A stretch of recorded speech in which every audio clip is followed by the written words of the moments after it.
Hello hi ನಮಸ್ತೆ ಎಲ್ಲರಿಗೂ. ಇವತ್ತು ಹೋಗ್ತಾ ಇರೋಂಥ ಜಾಗ ಯಾವುದು ಅಂದರೆ, ತುಂಬ ದಿನದಿಂದ ಅನ್ಕೊತಾ ಇದ್ವಿ ಹೋಗಬೇಕು ಅಂತ. ಆದರೆ ನಮಗೆ ಏನು ಟೈಮ್ ಕೂಡ ಬರಬೇಕು ಅಂತಾರಲ್ಲ ಎಲ್ಲದಕ್ಕೂ, ಹಾಗೇ ಏನು ಅಂದರೆ ತುಮಕೂರಿಂದ 80 ಕಿಲೋಮೀಟ್ರು ಗೌಡ್ಗೆರೆ ಚಾಮುಂಡೇಶ್ವರಿ ದೇವಸ್ಥಾನಕ್ಕೆ ಹೋಗಿ ಬರೋಣ ಅಂತ ಹೇಳಿ ಹೊರಟಿದ್ದೀವಿ. ಸೊ ನಾವು ಕೂಡ ಇದೇ ಫಸ್ಟ್ ಟೈಮ್ ಹೋಗ್ತಾ ಇರೋದು. ಶಕ್ತಿ ದೇವತೆ ದರ್ಶನ ಮಾಡ್ಕೊಬರೋಣ ಅಂತ ಹೇಳ್ಬಿಟ್ಟು ಹೊರಟಿದ್ದೀವಿ. ಹೋಗಿ ಬರೋಣ ಬನ್ನಿ. ಹಾಗೆಯೇ ತುಮಕೂರಿಂದ 80 ಕಿಲೋಮೀಟರ್ ಆಗುತ್ತೆ ಇಲ್ಲಿಂದ. ಆದರೆ ಏನು ಸಿಂಗಲ್ ರೋಡು ಅಂತ ಹೇಳ್ಬಿಟ್ಟು ಸ್ವಲ್ಪ ಟೈಮ್ ಜಾಸ್ತಿ ಬೇಕಾಗುತ್ತೆ ಹೋಗೋದಕ್ಕೆ.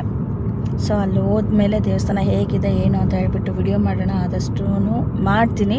ಯಾಕಂದರೆ ದೇವಸ್ಥಾನಕ್ಕೆ ಹೋದ್ಮೇಲೆ ಸ್ವಲ್ಪ ಅಲ್ಲಿ ಜಾಸ್ತಿ ಏನು ಅಂದರೆ ದೇವಸ್ಥಾನಕ್ಕೆ ಹೋದಾಗ ಅಲ್ಲಿ ನೆಮ್ಮದಿಯಾಗಿ ಇದ್ದು ಬರಬೇಕು ಅಂತ ಹೇಳ್ಬಿಟ್ಟು ಹೋಗ್ತಾ ಇರೋದು. ಹಾಗಾಗಿ ವಿಡಿಯೋ ಮಾಡೋದಕ್ಕೆ ಅಂತ ಅಷ್ಟು ಟೈಮ್ ಕೊಡೋ ಬದಲು ಸ್ವಲ್ಪ ದೇವಸ್ಥಾನಕ್ಕೆ ನೆಮ್ಮದಿಯಾಗಿ ಹೋಗಿ ಬರೋಣ ಅಂತ ಹೇಳ್ಬಿಟ್ಟು ಸಾಧ್ಯ ಆದಷ್ಟು ವಿಡಿಯೋ ಮಾಡ್ತೀನಿ. ಹೋಗಿ ಬರೋಣ ನಡೀರಿ.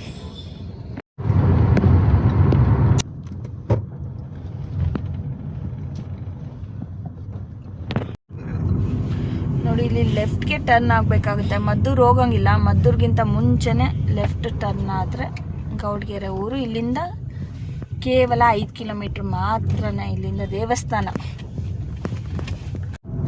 ಸಿಂಗಲ್ ರೋಡಲ್ಲ, ಹಂಗಾಗಿ ಲೇಟ್ ಆಗುತ್ತೆ. ಕಿಲೋಮೀಟರ್ಸ್ ಏನೋ ಕಡಿಮೆನೆ. ಇದು ದಾರಿ ಚನ್ನಪಟ್ಟಣ ಹೋಗೋ ದಾರಿ. ಇದು ಚನ್ನಪಟ್ಟಣ ಹೋಗೋ ದಾರಿನಲ್ಲಿ ಈಗ ಮತ್ತೆ ಲೆಫ್ಟಿಗೆ ತಗೋಬೇಕು. ಅಂದರೆ ಹೈವೇ ಅಲ್ಲ, ಹಳ್ಳಿಗಳ ಮೇಲೆ ಹೋಗುತ್ತೆ. ಇದು ಸಿಂಗಲ್ ರೋಡು. ನೋಡಿ, ಹಂಗೆ ಸ್ಟ್ರೈಟ್ ಹೋದರೆ ಚನ್ನಪಟ್ಟಣ, ಈ ಕಡೆ ಇಲ್ಲಿ ಲೆಫ್ಟ್ಗೆ ಹೋಗಬೇಕು. ಬಟ್ ರೋಡ್ ಅಂತೂ ಸ್ವಲ್ಪ ಮಣ್ಣಿನ ರೋಡು, ಗುಂಡಿ ಥರ ಇದೆ. ಹಂಗಾಗಿ ನೋಡಿ, ಮಣ್ಣು ರೋಡು. ಆ ಕಡೆ ಏನು ನಾನು ರೂಟ್ ತೋರಿಸ್ದೆ ಅದು ಚನ್ನಪಟ್ಟಣ ಹೋಗುತ್ತೆ ಸಿಟಿಗೆ.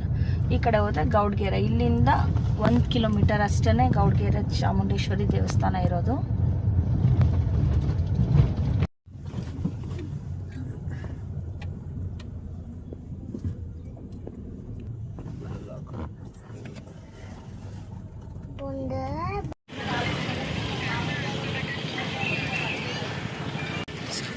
ಬಿಸ್ತಿದೆ.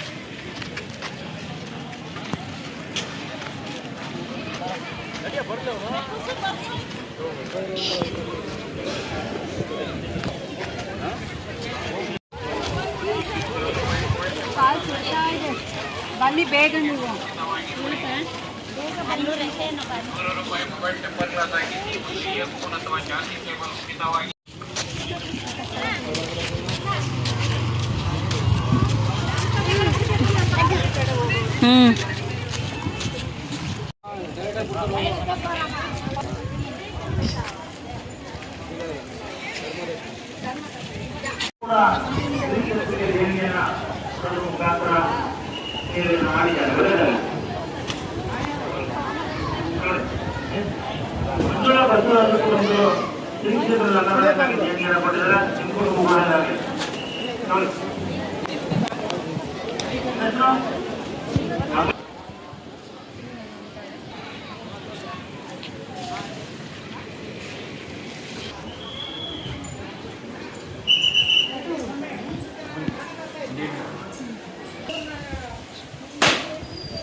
ನಮಸ್ಕಾರ ಮಾಡ್ಕೊಂಡು ಚೆನ್ನಾಗೈತೆ.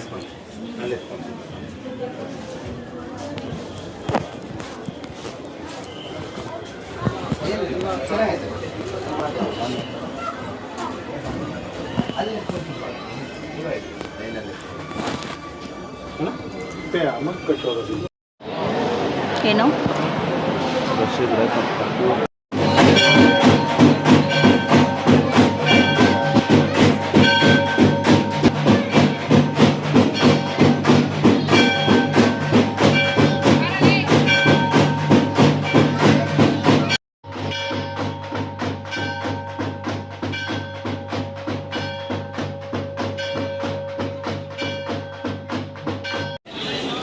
ನೋಡಿ, ಜನ ತುಂಬ ಅಂದರೆ ತುಂಬ ಜನ ಇದ್ದರು, ತುಂಬ ರಶ್ ಇತ್ತು. ನಾವೇನು ಅಂದ್ಕೊಂಡ್ವಿ, ದೇವ್ರ ದರ್ಶನ ಆಗೋದು ಒಂದು 2 ಅವರ್ ಆಗ್ಬೋದೇನೋ ಅಂತ ನಾವು ಅಂದ್ಕೊಂಡಿದ್ವಿ. ಬಟ್ ಏನು ಅಂದರೆ ಅಲ್ಲಿ ಸೆಕ್ಯೂರಿಟಿ ಗಾರ್ಡ್ ಹೇಳ್ತಾಯಿದ್ರು, ಎಲ್ಲ ಒಂದು 1/2 ಅವರ್ ಒಳಗೆ ಆಗೋಗುತ್ತೆ ದರ್ಶನ, ಇದು ಇನ್ನೂ ಕಡಿಮೆನೇ ರಶ್ ಇರೋದು, ಸಂಡೇ ಆದರೆ ತುಂಬ ರಶ್ ಇರುತ್ತೆ ಅಂತ ಹೇಳಿದರು. ಸೊ ನಮಗೂ ಕೂಡ ಕರೆಕ್ಟಾಗಿ ಅರ್ಧ ಗಂಟೆ ನಾವು ಕ್ಯೂನಲ್ಲಿದ್ವಿ, ದರ್ಶನ ಆಯಿತು. ಮತ್ತು ಏನು ಅಂದರೆ ಏನೀಗ ದೇವಸ್ಥಾನ ನೋಡ್ತಾ ಇದ್ದೀವಿ, ಇದು ಇಲ್ಲಿ ಮೇನು ಚಾಮುಂಡೇಶ್ವರಿ ದೇವಸ್ಥಾನ ಇರೋದು, ಅದ್ರ ಬ್ಯಾಕ್ ಸೈಡಲ್ಲಿ ಏನು ಸ್ಟ್ಯಾಚ್ಯೂ ಇರೋದಿದು.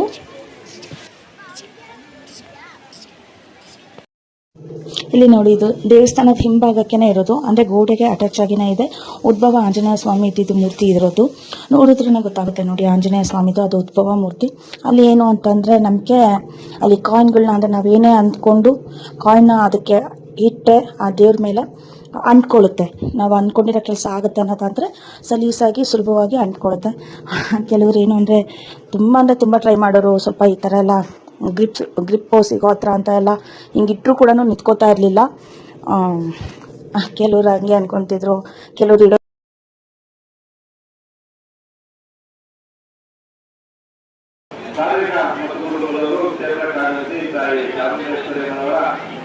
ನಿರಂತರ ಅನ್ನದಾಸೋಹ ಹಾಗೂ ದೀಪಮಾತೆ ಜಾತ್ರಾ ಮಹೋತ್ಸವದ ಅನ್ನದಾಸೋಹಕ್ಕಾಗಿ ಅಕ್ಕಿ ಜಲ ಬೆಳೆ ಕೊಡುವಂತಹ ಮಾಡಿದರೆ ಅವ್ರಿಗೂ ಅವ್ರ ತಾಯಿ ಚಾಮುಂಡೇಶ್ವರಿ ಅನ್ನೋದು ಆರೋಗ್ಯ ಕೊಟ್ಟು ಕಾಪಾಡಲಿ.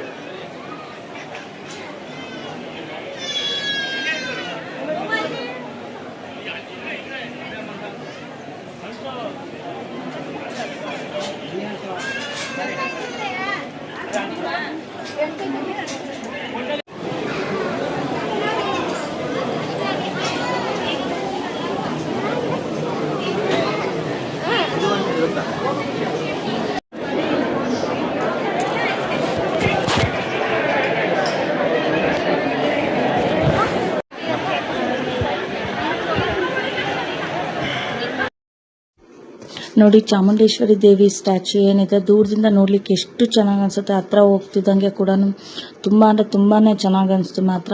ಮತ್ತು ಹಾಗೆ ಕೂಡ ಇಲ್ಲಿ ನೀವು ಸುತ್ತು ನೋಡ್ಬೋದು, ದೇವಸ್ಥಾನದ ಆವರಣದಲ್ಲಿ ಏನಿದೆ ಎಲ್ಲ ಹತ್ರನೂ ಕಾಯಿಗಳು ಕಾಣುತ್ತೆ. ಏನು ಅಂದರೆ ಅದೆಲ್ಲ ಹರಕೆ ಕಾಯಿಗಳು. ನಾವು ಅಂದ್ಕೊಂಡಿದ್ದ ಕೆಲಸ ಆಗುತ್ತೆ ಅನ್ನೋದಾಯ್ತಂದರೆ ಅಲ್ಲಿ ಒಳಗಡೆ ದೇವಸ್ಥಾನದೊಳಗಡೆನೇ ಕೇಳಿ ಅದ್ರದ್ದು ಏನಿದೆ ಅಮೌಂಟ್ ಪೇ ಮಾಡಿದ್ರೆ ಅದು ಒಂದು ಹರಕೆ ಕಾಯಿ ಕೊಡ್ತಾರೆ. ಅದನ್ನು ತಗೊಬಂದು ಅಲ್ಲಿ ದೇವಸ್ಥಾನ ಸುತ್ತಲೂ ವಾತಾವರಣದಲ್ಲಿ ಒಂದೊಂದು ಜಾಗದಲ್ಲೆಲ್ಲನೂ ಕಟ್ಟಿದ್ದಾರೆ. ಆ ರೀತಿ ಕಟ್ಕೊಳ್ಬೋದು. ಏನಾದರೂ ಆಗಬೇಕಾಗಿರೋ ಕೆಲಸಗಳು ಇತ್ತು ಅಂದರೆ ಹರಕೆ ಮಾಡ್ಕೊಂಡು ಆ ಥರ ಕಟ್ಕೋಬೋದು. ಆಮೇಲೆ ನಾವು ಇನ್ನು ಚಾಮುಂಡೇಶ್ವರಿ ದೇವಿ ಸ್ಟ್ಯಾಚ್ಯೂ ದರ್ಶನ ಆದಮೇಲೆ ಇಲ್ಲಿ ಬಸಪ್ಪ ದೇವ್ರು ಏನಿದೆ ಬಸವಣ್ಣ, ಅಲ್ಲಿ ಹೋಗಿ ಬಂದ್ವಿ. ಹೋಗಿ ನೋಡಿಕೊಂಡು ನಮಸ್ಕಾರ ಮಾಡ್ಕೊಂಡು ಬಂದ್ವಿ. ಬಟ್ ಏನು ಅಂದರೆ ಇಲ್ಲಿ ವಿಡಿಯೋ ಫೋಟೋಸ್ ಎಲ್ಲ ಮಾಡ್ಕೊಳ್ಳೋಂಗಿಲ್ಲ. ನಾನು ಕೂಡ ಸ್ವಲ್ಪ ವಿಡಿಯೋ ಮಾಡಿ ಸುಮ್ಮನೆ ಆದೆ ಅಷ್ಟೇ. ಅಲ್ಲಿ ಬಸಪ್ಪ ದೇವ್ರ ದರ್ಶನ ಅದಾದಮೇಲೆ ನಾವು ಅನ್ನಪ್ರಸಾದಕ್ಕೆ ಹೋದ್ವಿ. ಏನು ಅಂದರೆ ಇಲ್ಲಿ 24x7 ಅಂದರೆ ಯಾವ ಟೈಮಲ್ಲಿ ಕೂಡ ಎಲ್ಲ ಟೈಮಲ್ಲೂ ಪ್ರಸಾದ ಕೊಡ್ತಾನೆ ಇರ್ತಾರೆ. ಮತ್ತು ಏನು ಅಂತ ಅಂದರೆ ನಿಜವಾಗ್ಲೂ ಮಧ್ಯಾಹ್ನ ಆಲ್ರೆಡಿ 2-2:30 ಆಗಿತ್ತು. ಹಾಗಾಗಿ ನಾವು ಕೂಡ ಹೊರಗಡೆ, ಯಾಕೆಂದರೆ ದೇವ್ರ ಪ್ರಸಾದ ಇದ್ಮೇಲೆ ಮತ್ತೆ ಹೊರಗಡೆ ಹೋಗಿ ತಿನ್ನೋದಕ್ಕಿಂತನೂ ಅದೊಂದು ಅದೃಷ್ಟ ಅಂತ ಹೇಳಬೇಕು, ದೇವ್ರ ಪ್ರಸಾದ ಸಿಗೋದು ಅಂತ ಅಂದರೆ. ಹಾಗಾಗಿ ನಾವು ಕೂಡ ಇಲ್ಲಿ ದೇವ್ರ ದರ್ಶನ ಎಲ್ಲ ಮಾಡ್ಕೊಂಡಾದ್ಮೇಲೆ, ಬಸಪ್ಪ ದೇವ್ರದ್ದು ದರ್ಶನ ಮಾಡ್ಕೊಂಡಾದ್ಮೇಲೆ ಅನ್ನಪ್ರಸಾದಕ್ಕೆ ಹೋಗಿದ್ವಿ. ಹಾಗೆಯೇ ನಾನು ಏನು ಅಂದರೆ ಇಲ್ಲಿ ಅನ್ನಪ್ರಸಾದಕ್ಕೆ ಅಕ್ಕಿ ಬೇಳೆ ಈ ಥರ ಎಲ್ಲ ಕೊಡ್ಬೋದು. ಸೊ ನಾನು ಕೂಡ ಮನೆಯಿಂದ ತೊಗೊಂಡು ಹೋಗಿದ್ದೆ, ಅಲ್ಲಿ ಕೊಟ್ಟೆ. ಅಲ್ಲಿಂದ ನೆಕ್ಸ್ಟು ಅನ್ನಪ್ರಸಾದಕ್ಕೆ ಹೋದ್ವಿ. ಅಲ್ಲಿಂದ ಊಟ ಮಾಡಿಕೊಂಡು ಮನೆ ಕಡೆ ಪ್ರಯಾಣ ಬೆಳೆಸಿದ್ವಿ.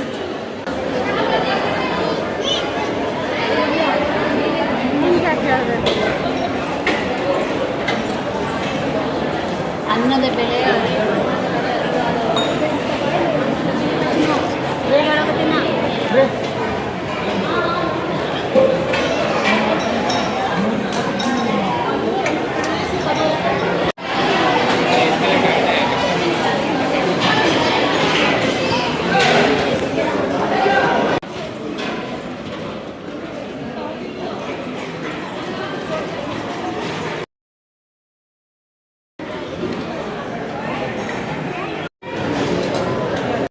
ದೇವ್ರ ದರ್ಶನ ಎಲ್ಲ ಆಯಿತು. ಏನು ಶಾಪಿಂಗ್ ಅಂತ ಅಂದರೆ ಏನೂ ಇಲ್ಲ, ಎಲ್ಲ ಏನು ಆಟ ಸಾಮಾನು ಆ ಥರ ಇದ್ದಾವೆ. ಇನ್ನು ಮಂಡಕ್ಕಿ ತೊಗೊಂಡ್ವಿ. ಸೊ ಹೊರಟಿದ್ದೀವಿ. ನಮಗೆ ಲೈನಲ್ಲಿ ನಿಂತಿದ್ದಾಗಿಂದ ಒಂದು ಅರ್ಧ ಗಂಟೆಯಲ್ಲಿ ದರ್ಶನ ಆಯಿತು. ಅಂದರೆ ರಶ್ ಇದೆ, ಬಟ್ ನಾಳೆ ಸಂಡೇ ಆದರೆ ಇನ್ನೂ ತುಂಬ ರಶ್ ಇರುತ್ತೆ ಅಂತ ನಾವು ಇವತ್ತೇ ಬಂದಿದ್ವಿ. ಸೊ ಇವಾಗ ಟೈಮ್ ಎಷ್ಟಾಗಿದೆ ಅಂದರೆ ಕರೆಕ್ಟಾಗಿ 3 ಗಂಟೆ ಆಗಿದೆ. ನಾವು 1:15 ಇಲ್ಲಿಗೆ ಬಂದಿದ್ದು ದೇವಸ್ಥಾನಕ್ಕೆ. ಪ್ರಸಾದ ಎಲ್ಲ ಇತ್ತು, ಪ್ರಸಾದ ಎಲ್ಲ ತೊಗೊಂಡು ತುಂಬ ಅಂದರೆ ತುಂಬ ಚೆನ್ನಾಗಿತ್ತು ಪ್ರಸಾದ, ಊಟ.